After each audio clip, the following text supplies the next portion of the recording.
गांधी से इतनी नफरत क्यों? ये नफरत तो वही गोडसे की सोच दर्शाती है मोदी सरकार की। जो गोडसे की सोच, उसने बुलेट से हिसाब किताब बराबर किया, हत्या की गांधी जी की शारीरिक रूप से, इन्होंने वैचारिक रूप से की। लेकिन मैं मानता हूं मोदी सरकार और गोडसे सरकार की सोच एक है। दूसरी चीज, ये एक बड़ा झूठ इसमें राम का नाम पे बनाई गई है। राम के नाम पे तो नहीं बनी ना, कर देते राम मनरेगा, गांधी भी रहते, राम भी रहते। इन्होंने 3 वाक्य, 3 शब्दों के एक एक शब्द को लिख के अंग्रेजी में RAM कर दिया। तो कहाँ है राम?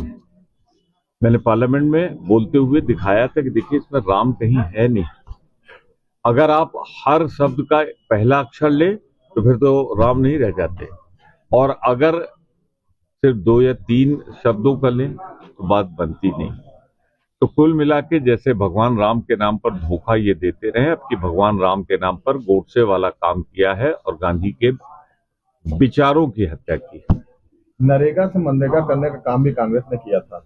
क्या आप उसमें कोई कमी निकाल सकते हैं? अगर महात्मा गांधी का नाम जोड़ा था, नरेगा था और मनरेगा हुआ था, महात्मा गांधी का नाम जोड़ा था। महात्मा गांधी का नाम जोड़ने के लिए, लेने के लिए 100 बार हम गर्व पूर्वक कहते हैं कि हमने सही किया था। और आपसे कहता हूं कि आप बताइए क्या गलत किया था। 100 दिन का दावा आप काम का किए, 125 दिन का दावा बीजेपी कर रही है।